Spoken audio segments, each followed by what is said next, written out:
On kohti, mis olid kunagi täis maju, ettevõtteid, ronge, laevu ja tuhandeid inimesi. Kuid kui töö, vesi või eluks vajalikud ressursid kadusid, hakkasid elanikud ükshaaval lahkuma. Ja selle tõttu jäi kogu linn keset kõrbe maha, kuni liiv ja tugev kuumus selle aegamisi endasse matsid.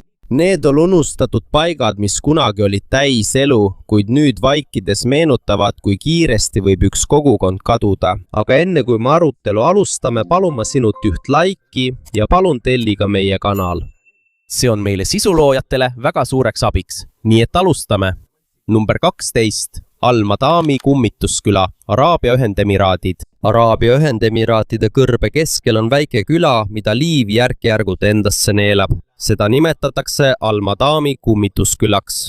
See asub Sharjahi emiraadis Omaani piiri lähedal. Küla ehitati 1970-ndatel valitsuse elamuprojekti osana. Selle eesmärk oli anda püsiv kodu peduiiniperedele, kes varem kõrbes ringi rändasid. Külas on 2 rida väikseid maju ja ühes otsas mošee. Majad on lihtsad, ühekorruselised. Majadel on lame katus, plaaditud põrandad, vannituba, köök ja toad kogu perele. Kui see koht oli uus, olid majad värvilised. Seintel oli sinist, rohelist, kollast ja roosat värvi. Aga nüüd on seal sees peaaegu ainult liiv. Liiv tungis akendest, ustest ja väikestest aukudest seintes sisse. Mõnes majas ulatub liiv isegi põlvedeni. Teistes tubades on peaaegu pool seina juba liivaga kaetud. On uksi, mida enam avada ei saa, sest teisel pool on suur liivahunnik ees. Aga miks siis küla maha jäeti? Üht kindlat põhjust pole, kuid uurijate sõnul oli elanikel tõenäoliselt raske selles paigas elada. See asub kaugel töökohtadest, koolidest, haiglatest ja suurtest poodidest. Ka vee- ja elektrivarustus oli tol ajal piiratud. Küla tabasid sageli tugevad liivatormid. Kui tuul oli tugev, täitusid majade ümbrused kiiresti liivaga. Kui Dubai, Sharjah ja teised linnad kiiresti arenesid, otsustasid paljud pered kolida piirkondadesse, kus oli rohkem töökohti ja teenuseid. 1990-ndateks ei elanud külas enam kedagi. Aga sellel paigal on veel üks lugu. Mõnede kohalike sõnul jäeti küla maha džinnide tõttu. Islami traditsioonis on džinnid üleloomulikud olendid, keda inimesed tavaliselt ei näe. On lugusid, et džinnid olevat elanikke hirmutanud või minema ajanud, kuid siiani pole selle loo kinnituseks ühtegi kindlat tõendit. Tõenäolisemalt on inimeste lahkumise tõeliseks põhjuseks raske elu, teenuste puudumine ja pidevad liivatormid. Oluline on ka see selgeks teha, et kogu Al-Madam ei ole hüljatud. Seal on endiselt olemas kaasaegne linn nimega Al-Madam. Kummitusküla on vaid väike endine asula peamisest linnast väljaspool. Küla lõpus seisab endiselt mošee. See ei täitu enam nii palju liivaga, sest aeg-ajalt käivad inimesed sees koristamas. Nüüd külastavad seda kohta turistid, fotograafid ja sisuloojad. Aga see ei ole lihtsalt üks hirmutav küla. See näitab, kui kiiresti võib üks riik muutuda. Majad, mis kunagi ehitati selleks, et inimesi kõrbe eest kaitsta, muutuvad nüüd tasapisi ise kõrbe osaks. Number 11. Kolmani Kolmanskop, Namiibia. Lõuna-Namiibia Namiibi kõrbes asub endine rikas kaevanduslinn, mis on nüüd samuti liivaga täitunud. Selle nimi on Kolmani Kolmanskop. Selle linna lugu algas 1908. aastal. Raudteetööline nimega Zacharias Levala märkas liivas raudtee lähedal sillerdavat kivi. Kui kivi uuriti, saadi teada, et see oli teemant. Uudis levis kiiresti. Kohale saabusid kaevurid, ärimehed ja pered, kes soovisid piirkonnast leitavatelt teemantidelt tulu teenida. Vaid mõne aastaga ehitasid nad keset kõrbe terve linna. Colemani Kolmanskop polnud lihtsalt tavaline kaevanduslaager. Seal oli haigla, kool, pagarikoda, postkontor, elektrijaam, jäätehas, pallisaal, kasiino ja keeglisaal. Seal olid ka suured majad, mis olid ehitatud Euroopa stiilis. Sel ajal oli Saksamaa veel selle piirkonna, mida nüüd nimetatakse Namiibiaks, kontrolli all. Seetõttu sarnanesid paljud Colemani Kolmanskopi hooned Saksamaal nähtavate majadega, aga elu selles kohas oli väga raske. Päeval oli väga palav, vett oli vähe, linn oli ka teistest kogukondadest kaugel. Palju toitu, vett, ravimeid ja muid tarvikuid tuli kohale tuua rongiga. Alguses leiti selles kohas väga palju teemante. Räägiti lugusid, et mõned kaevurid leidsid teemante otse liiva pealt. aja jooksul hakkas teemante Colemani kolmandaskopi ümbruses järjest vähemaks jääma. Lõunas avastati ka suuremaid teemantide leiukohti. Selle tõttu kolisid kaevandused mujale. Koos kaevandamise mujale kolimisega kadusid ka linna töökohad ja sissetulekud. Kaevurid ja nende pered lahkusid ükshaaval. Suleti haigla, kool, kasiino ja teised hooned. 1956. aastaks oli Colemani kolmandaskop täielikult maha jäetud. Kui inimesed lahkusid, hakkas liiv hoonetesse tungima. See tuli sisse purunenud akendest, avatud ustest ja pragudest seintes. Mõnes toas ulatub liiv põlvedeni. Teistes on peaaegu kogu põrand ja pool seina liiva all peidus. Mahade sees on endiselt näha tuhmunud värvi ja tapeeti, kuid endised magamistoad, elutoad ja koridorid näevad nüüd välja nagu väikesed liivatüünid. See ei juhtunud vaid ühe päevaga.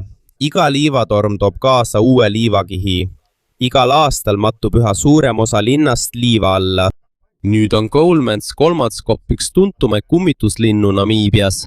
Turistid ja fotograafid külastavad seda kohta, sest vanad liivaga täitunud majad pakuvad ainulaadseid vaateid. Kuid sellel paigal on ka sügavam lugu. Colemans kolmandaskop näitab, kuidas üks linn võib tänu väärtuslikule mineraalile kiiresti rikkaks saada. See näitab ka, kui kiiresti võib kogukond kaduda, kui põhjus, miks see loodi, kaob. Colemans kolmandaskop tekkis tänu teemantidele.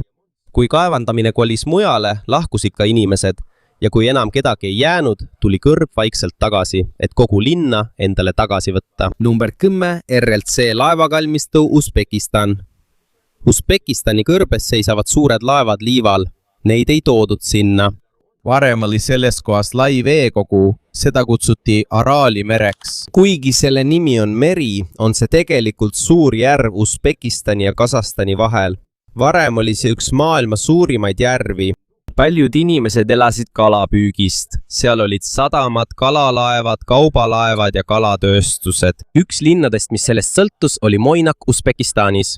Kuid 1960. aastatel hakkas järv kahanema. Araali meri täitsid 2 suurt jõge, Amudarja ja Sirdarja. Nõukogude Liidu ajal suunati suur osa nende jõgede veest niisutuskanalitesse. Vett kasutati Kesk-Aasia ulatuslike puuviljapõldude niisutamiseks.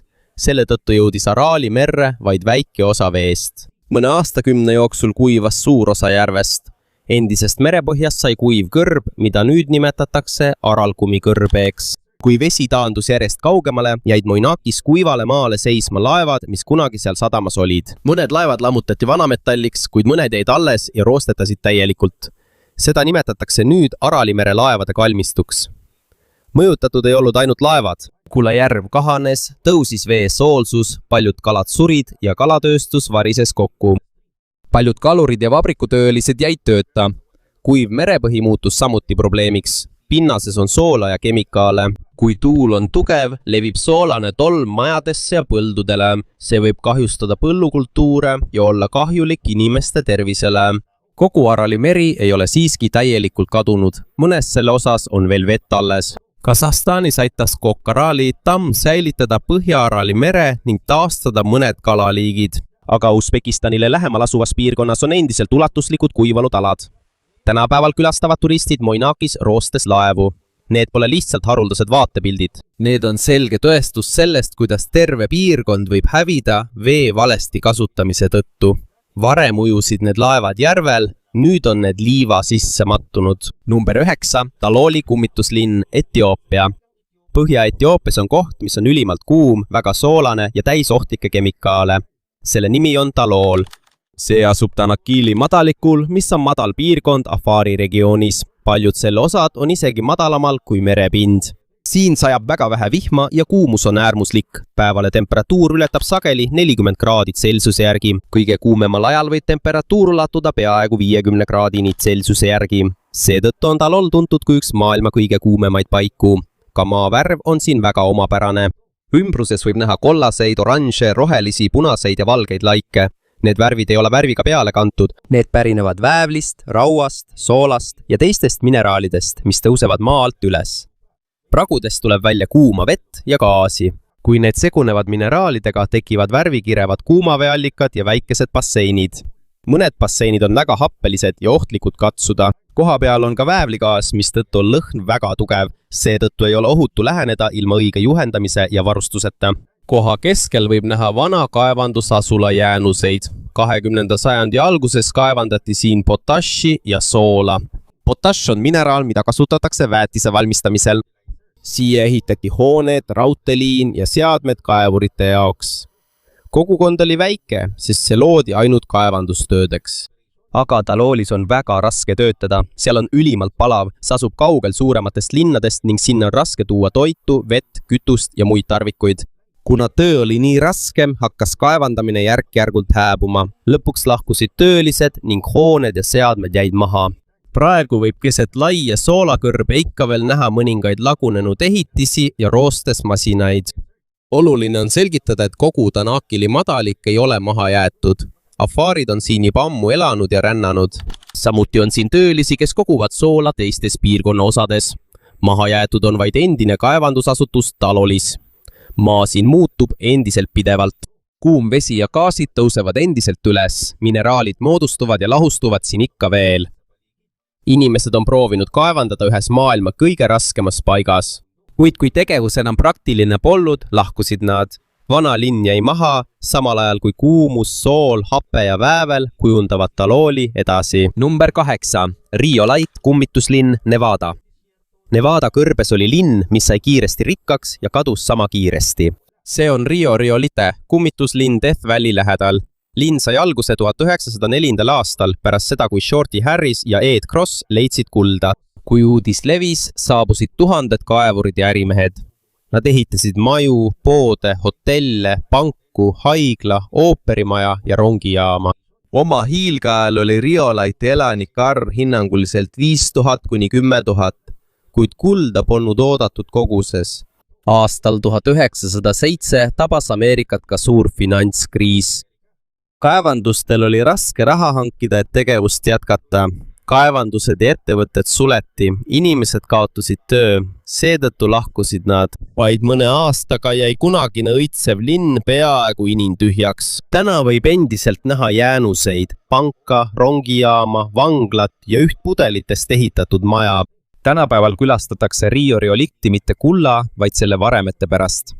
See ehitati kiiresti üles rikkuse lubaduse tõttu, kuid kui kuld ja raha kadusid, kadus kiiresti ka kogu linn. Number 7. Humberstone ja Santa Laura, Tšiili, Atacama kõrbes. Tšiilis on 2 vana kaevanduslinna, mida nimetatakse Humberstone'iks ja Santa Lauraks. Need rajati salpeetri ehk naatriumnitraadi kaevandamiseks ja töötlemiseks. Seda mineraali kasutatakse väetistes ja lõhkeainetes. Varem oli selle järele suur nõudlus erinevates riikides. Seetõttu sai nitraadi kaevandamises Tšiilis oluline äri. Tuhanded töölised Tšiilist, Peruust ja Boliiviast elasid Atacama kõrbe kaevandusühiskondades. Seal olid majad, poed, koolid, turg, teater, ujula ja suured töötlemistehased Humberstones. Kuid hiljem õppisid teised riigid valmistama odavat väetist kunstliku ammoniaagi abil. Selle tõttu vähenes nõudlus Tšiili loodusliku nitraadi järele. Äri nõrgenes, kaevandused suleti ja töölised hakkasid järk-järgult lahkuma. Humberstone suleti lõplikult. 1960 aastal majad, teater, hutšula ja kaevandusseadmed jäid kõrbe keskele maha. Paljud hooned seisavad siiani, sest selles piirkonnas sajab väga harva vihma. Tänapäeval tunnustab UNESCO Humberstone'i ja Santa Laurat kui maailmapärandi objekte. Neid hoitakse alles, sest need on oluline osa Tšiili kaevandus- ja töölisajaloost. Varem olid need 2 linna täis töölisi ja masinate müra. Nüüd seisavad need vaikselt ühes maailma kõige kuivemas kõrbes. Number 6. Cooper Pedy, Austraalia. Lõuna-Austraalia kuumas kõrbes on linn, kus paljud majad on maa all peidus. See on Cooper Pedy, kaevanduslinn, mis on tuntud opaali poolest. Kaevandamine algas siin 1915 aastal pärast seda, kui teismeline Willie Hutchison leidis siit opaali. Kui uudis levis, saabus siia palju kaevureid, kes otsisid hinnalist kivi. Kuid oli üks suur probleem. Pinnal oli meeletult palav, seetõttu kaevasid kaevurid endale elamud pehmesse liivakivisse. Neid maa-aluseid kodusid nimetatakse koobaselamuteks. Sees on palju mugavam, sest kivi ei lähe kiiresti kuumaks. Samuti ei ole öösel nii külm nagu maa peal. hiljem ei ehitatud maa alla enam ainult lihtsaid maju. seal on maa-aluseid hotelle, kirikuid, poode ja muid kohti, mida saavad külastada nii elanikud kui ka turistid. aga oluline on selgitada, et kogu linn ei asu maa all. peal on ka palju tavalisi hooneid ja maju. Coober Pedy on endiselt elus ja seal on elanikud. Opaali kaevandamine jätkub siin endiselt, kuid suur osa linna sissetulekust tuleb nüüd ka turismist. Siia tulevad inimesed, kes tahavad näha, kuidas üks kogukond elab kõrbe all. Coober Pedy ei ole maha jäetud. See on elav linn, mis on õppinud kasutama maad kaitseks äärmise kuumuse eest. Number 5. Uyuni rongide kalmistu, Boliivia. Uyuni linna lähedal Boliivias on palju vanu ronge, mis aeglaselt lagunevad kuival maal. Kohta nimetatakse Uyuni rongide kalmistuks. 19. sajandi lõpus ehitati Boliiviasse raudteid, et vedada mineraale kaevandustest. Sinna hulka kuulusid hõbe, tina ja muud mineraalid, mida saadeti Tšiili sadamatesse. Uyuni oli tol ajal oluline raudteesõlm. Iga päev sõitsid siit läbi rongid, mis vedasid mineraale, varustust ja töölisi, kuid 1940-ndatel hakkas kaevandustööstus hääbuma. Vana Lauru lokomotiividel jäi vähem kasutust. Nende hooldamine ja käigushoidmine oli samuti kallim. Selle tõttu jäeti paljud rongid Uyuni lähedale maha. Mõned olulised osad eemaldati, kuid rongide ja vagunite suured kered jäid sinna paika. Aastate jooksul sõi roosteled aeglaselt ära. Nüüd on rongide surnuaed üks tuntumaid turismiobjekte Salar de Uyuni lähedal, mis on maailma suurim soolatasandik. Külastajad võivad mõnele vanale rongile läheneda ja neile ronida, kuid need ei ole päris hauad. Need on jäänused ajast, mil raudteel oli Boliivia kaevandamises ja arengus suur roll. Varem vedasid need rongid mineraale mägedest. Nüüd seisavad need vaikselt ja lagunevad aeglaselt kuival tasandikul. Number 4. Lennukite kalmistu, Arizona. Arizona kõrbest seisavad tuhanded sõjalennukid korralikes ridades. Need asuvad Davis Mountaini õhuväebaasis Malabis, Tucsoni lähedal. Kohta nimetatakse ametlikult 309 lennunduse hooldus- ja taastamisrühmaks ehk AMARGiks, kuid see on rohkem tuntud kui lennukite surnuaed. Ameerika Ühendriikide õhuväe andmetel on siin tavaliselt hoiul umbes 3200 lennukit. Rajatis hõlmab ligikaudu 2600 akrikmaad. Siin võib näha vanu hävitajaid, pommitajaid, koptereid, transpordilennukeid ja muid sõjalennukeid, kuid mitte kõik siin olevad lennukid ei ole prügi. Mõnda hoitakse alles, et neid saaks uuesti kasutada. Teistelt võetakse varuosi, et parandada veel aktiivseid lennukeid. On ka lennukeid, mida remonditakse enne, kui need antakse või müüakse teisele riigile. Mõned lennukid saab vajadusel ka teenistusse tagasi tuua. Arizona valiti sellepärast, et seal on kuiv õhk ja vähe vihma. Kuna niiskust on vähe, roostetab metall aeglasemalt. Seetõttu saavad lennukid siin väga kaua püsida. Ülevalt vaadates näeb see välja nagu tohutu lennukite parkla. Nad seisavad vaikselt kõrbes, kuid paljusid neist saab veel uuel otstarbel kasutada. Number 3. Kuldharra küla, India. Rajasthanis, India Tar-kõrbes on üks vana küla, kus pole juba üle 200 aasta pisielanikke olnud. Selle nimi on Kuldharra. Selle rajasid palival brahminid ja sellest sai edukas kogukond, kuigi see asus kuivas kõrbes. Elanikud olid osavad palival põllumajanduses ja vee kogumises. Meil olid korralikud majad, teed, templid ja laod. Kuid 19. sajandi alguses jäeti küla maha. Tuntud legendi kohaselt soovis mõjukas minister Salim Singh abielluda külapealiku tütrega. Ta ähvardas väidetavalt kogu kogukonda karistada, kui perekond ei nõustu. Seetõttu lahkusid Kuldharra ja lähedal asuvate külade elanikud väidetavalt öösel üheaegselt. Nii räägib ka lugu. Nad neetsid selle koha, et keegi teine ei saaks siin elada, kuid on teada, et see on vaid legend ja pole tugevaid tõendeid, mis needust kinnitaksid. Võimalik, et inimesed lahkusid kõrgete maksude, veepuuduse, majanduse nõrgenemise või muude kohalike probleemide tõttu. Pole ka teada, kas nad kõik lahkusid vaid ühe ööga. Praegu on endiselt näha vanade majade seinu ja endist tänavate paigutust. Enamikul hoonetest pole enam katust, kuid nende kiviseinad on alles. Kuldharra on nüüd kaitstud kultuuripärandi objekt ja seda külastavad paljud turistid. Mõne jaoks on see lihtsalt vana küla, mis jäeti maha raske elu tõttu, aga nende jaoks, kes usuvad legendi, jääb see endiselt neetud paigaks, kuhu pole enam kunagi elama asutud. Number 2. Gangbashi rajoon, Sise-Mongoolia. Hiina Sise-Mongoolias on üks moodne linn, mida kunagi kutsuti kummituslinnaks. See on Ordose Gangbashi rajoon. See ei ole vanalinn ega mahajäetud kaevanduslinn. See on uus linn, mis ehitati 2000-ndate alguses. Ordos teenis tol ajal palju kivisöe ja maagaasi pealt. Seetõttu ehitas kohalik omavalitsus uue halduskeskuse. Sinne rajati laiad teed, korteritornid, muuseum, kool, valitsushoone ja ostupiirkond. Linn ehitati väga paljude elanike jaoks, kuid esimestel aastatel kolis siia vaid vähe inimesi. Paljud hooned olid valmis, kuid paljudes korterites ja tänavatel polnud peaaegu kedagi. Seetõttu nimetas rahvusvaheline meedia seda kummituslinnaks. Aga nüüd pole enam õige öelda, et Gangbashi on maha jäetud. Ametliku rahvaloenduse andmetel elas siin 2020. aastal juba üle 118 000 elanikku. Koolid, kontorid, poed ja avalikud ruumid on samuti jätkuvalt kasutusel. Linn ei täitunud nii kiiresti kui plaaniti, kuid järk-järgult on siia elanikud tulnud. Seega Gangbashi ei ole tegelikult kummituslinn. See on linn, mis ehitati enne, kui enamik inimesi siia elama tuli. Number 1. Gaochang ja Jiaohe, Hiina. Xinjiangi Turpani lähedal Hiinas asuvad 2 iidset linna, mis olid kunagi siiditee osa. Need on Gaochang ja Jiaohe. Siiditee oli kunagi suur marsruutide võrgustik, mis ühendas Hiinat, Kesk-Aasiat, Lähis-Ida ja Euroopat. Siit kaudu liikusid siid, toit, metallid, religioon ja palju muud. Gaochang oli suur linn, millel olid müürid, templid, majad, turg ja valitsushooned. Tänu oma tähtsale asukohale läbisid seda kohta palju kaupmehed ja rändurid. Jiaohe ehitati kõrgele ja kitsale maale 2 oru vahele. Selle servad on järsud, mistõttu on see loomulikult kaitstud vaenlaste eest. Endisi teid, maju, templeid ja teisi kõvast mullast ehitatud hooneid võib siiani näha. Asja jooksul nõrgenesid need 2 linna sõdade, kaubateede muutumise ja veeprobleemide tõttu. Lõpuks jätsid elanikud need linnad maha. Jiaohe jäeti lõplikult maha 15. sajandi paiku pärast pikka segaduste ja kaubanduse nõrgenemise perioodi.